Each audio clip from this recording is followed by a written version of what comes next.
And there you have it, the closing bell at the New York Stock Exchange. U.S. stocks fell today, as with the Dow more than 950 points as losses on Wall Street intensified ahead of the weekend. The S&P 500 and NASDAQ each tumbled around 2%. Oil and gas stocks are rising, driven by rallying oil and gas prices. Unfortunately, the oil and gas industry is a major source of methane emissions. Cutting methane is one of the best ways to slow the rate of global warming in the future. Joining us now to talk more about this is Ben Cahill. Ben is a senior fellow in the Energy Security and Climate Change program at the Center for Strategic and International Business, or International Studies, I should say. Thanks for joining us, Ben. Oil and gas shares are faring well, even amid rising political tensions and global inventory shortages. So what incentive would these companies have to really go green? Thanks. It's good to be with you today. It's true that in recent months, these companies are doing well in terms of the stock prices because they track the oil price. I think in terms of the climate plans and sustainability, this is really a structural, long-term issue that the whole industry has to deal with. The energy world is changing. Consumer preferences are changing. Wind and solar and renewables are much more competitive now. You have auto manufacturers that are really investing in electric vehicles. And so these pressures are coming. They've been visible for some time, but I think they're really accelerated in the last couple of years.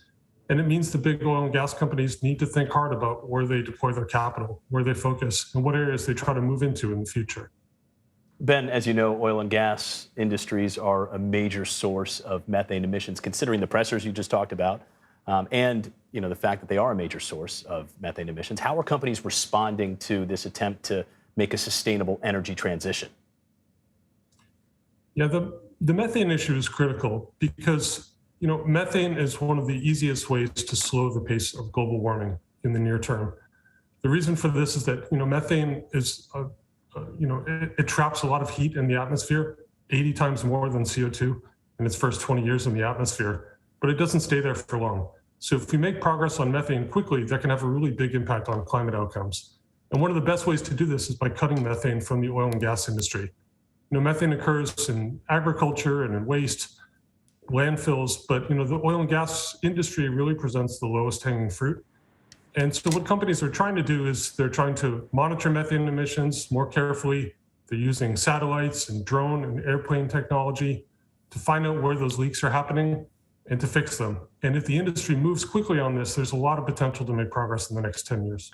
I think a lot of people know that, livestock contribute to methane emissions, certainly the oil and gas industry, but surprisingly, landfills also, too, are really high on the list. So with more than 100 countries signing on that global methane pledge, the collective agreement to cut the methane emissions by like some 30% by 2030, are we on track to meet that goal? Methane has really shot up the international climate agenda in the last year, and it was a huge focus at the COP26 conference last year. That's the biggest climate conference in the world. And that's where we saw more than 100 countries come together and sign the Global Methane Pledge, which, as you said, is an agreement to cut methane by 30% in the next decade. Again, the oil and gas industry is probably the best place to do that because it's harder to tackle methane emissions from agriculture and waste management. Yes, there are things that we can do, but a lot of the fixes in the oil and gas industry actually pay for themselves because it lets companies capture and sell more methane, which is natural gas. We've really learned so much about the extent of this problem in the last year through better satellite detection and other monitoring that oil and gas companies are doing now. We know that gas flaring is a huge source of methane emissions, venting, which is kind of unplanned leaks, but also there are just a lot of old pieces of equipment that are leaky and that can be replaced.